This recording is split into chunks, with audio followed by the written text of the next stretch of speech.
In 2024, the concept of being a superstar or a megastar in mainstream media is totally dead. And the only reason why we even continue to see some of these faces and names in popular media is honestly because of the streamer. What's going on, everybody? Look, we got to get into the fact that your favorite celebrity needs Twitch streamers. For the new generations, and I'm talking about Gen Z and Gen Alpha, streamers are the new celebrities. Back in my day, people like Tobey Maguire and Christian Bale were only seen 3 times a year. They did their movie premiere, they did 2 interviews for E! Magazine, and then they were gone off the face of the earth. But nowadays, people are being seen every single day. The news cycle resets itself basically every single hour. And if you're not in it, then you're forgotten. But with that said, streamers have mastered the concept of continuously being in the cycle. They stream for 8, 10, 12 hours a night. They have clips pumping out the next day, whether it be short form or long form, and they're keeping the engagement on their name constant. And we know it's working because we see a lot of these celebrities getting on a lot of these Twitch streamers platforms and using that to boost their name. Just a couple weeks ago, Cenat brought on Kevin Hart to his platform and streamed to a new career high. There were 370,000 watching him and Kevin Hart interact with each other, and honestly, it seemed like a match made in heaven. Rainbow with another 100 gifted! What the fuck are they giving you, man? Okay, so basically imagine this, right? He just paid for 100 people to watch this stream with no ads. Who the fuck does he think he is? I think he's you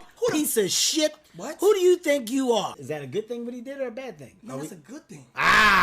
Take it back. Now, I couldn't help but notice though that right before, literally the day before Kevin Hart went on Cenat's stream, he dropped his tour date and tour tickets for his new stand-up special, Acting My Age, and then ultimately went on a stream with somebody half of his age. I think it's just hilarious to see, but it's also a tell of the time. You see, Kevin Hart is getting out of favor with the younger audiences. Ever since his little skit, all right. I've been seeing this trend of people just saying he's just not funny anymore. People have been calling him and his comedic style out for a long time, and I've seen that he's trying to go down different avenues and, you know, take the more serious role where he did that one movie with Bryan Cranston, but ultimately that didn't work. He's always going to be seen as the funny little guy in these movies, and being typecasted is a real thing. But in order to get back in graces and favor with some of the younger audiences, it seems like he's using Cenat for, you know, his own gain and opportunity. Hell, there may be a relationship there, especially to cleanse his name after some of the divorce stuff and accident and all that stuff that was going on. Cenat seems to be the perfect landing spot for you to take advantage of. You can get your name back in the good graces of people. And we could use more evidence that these celebrities absolutely need these Twitch streamers, because Drake just a couple of months ago was using Cenat not only in some of his rollouts for his tours, him and Nicki Minaj included, because Kai was dancing up a storm on Nicki Minaj's tour.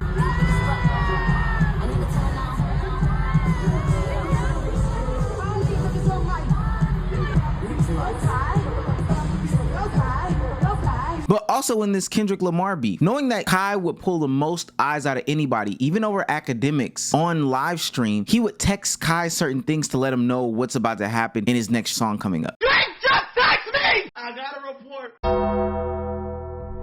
Drake has just texted me. Drake has said 8 on stream. I'm honestly surprised that Kai only has 19 message requests on Instagram. That's actually quite amazing. What I'm not surprised is these rappers and other celebrities are noticing that they are falling out of graces in favor of some of the younger audiences. So they're doing whatever it takes to get in front of these newer and younger audiences. And that might mean taking over your favorite Twitch streamers platform. I asked my cousins a couple of weeks ago, do they know anything about the Drake Kendrick Lamar beef and whose side they were on? And to my surprise, they said absolutely not. They have no clue. Now, they're like 14 and 15 years old. That's not who their GOAT is. That's not who their favorites are. They're into the little Dariuses of the world, the Ians, the Yeats, and their news cycle is just faster than ours. So while the Drake and Kendrick Lamar thing might have seemed like a big thing to me and my generation and stuck forever, it doesn't really matter to those kids. So using people like a Cenat seem to be the way to go in order to keep this stuff fresh in the younger people's eyes. You can even see them putting their names as references in different songs, like Drake did recently as well. You don't roll deep to this and not fucking beeping up. Begging cops and not, well, you not fucking beating up. And we know the power of social media and what it can do for you. TikTok especially is a surefire way to go viral damn near instantly and turn you into a big star. The first notable name of that is like JP, that rapper slash singer slash musical musician genius who came out of nowhere, but all started off making songs that were seemingly for TikTok and were very region based, and then all of a sudden blew up to new heights. And then we can see rapper Save AJ use platforms like Plackboy Max's stream blow up by doing these 16 minutes over different beat freestyle, which was honestly quite impressive, but definitely something that caught a lot of people's attention. Damn, Wait, okay, certified boogeyman, I'm returning to bricks. These niggas broken, my niggas come from the bricks.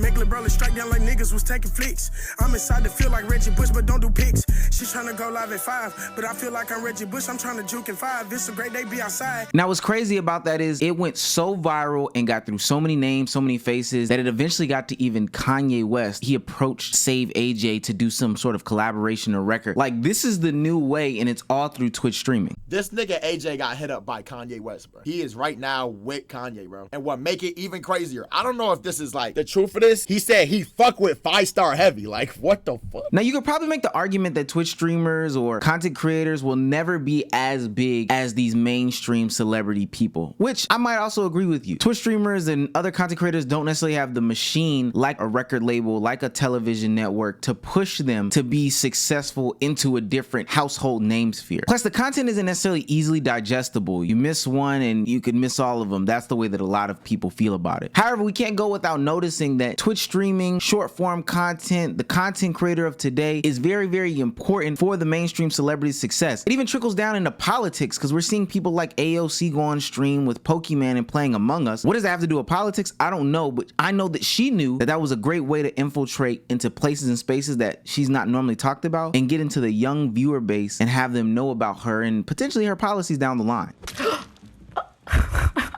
Sorry, Pokey. Oh no. Well.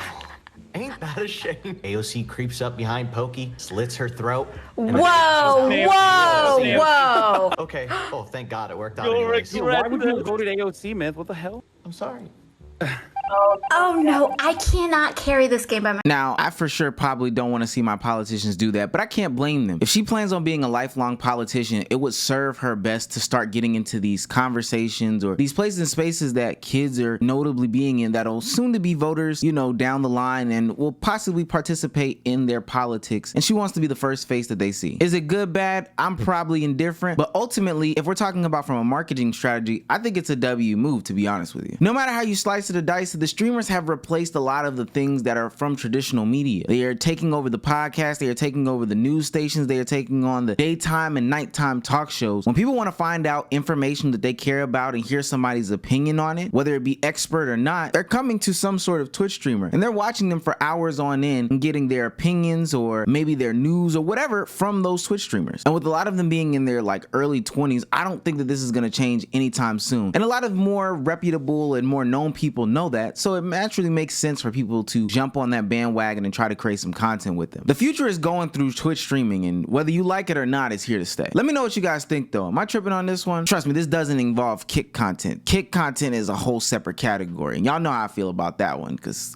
I talk about it pretty harshly in these videos.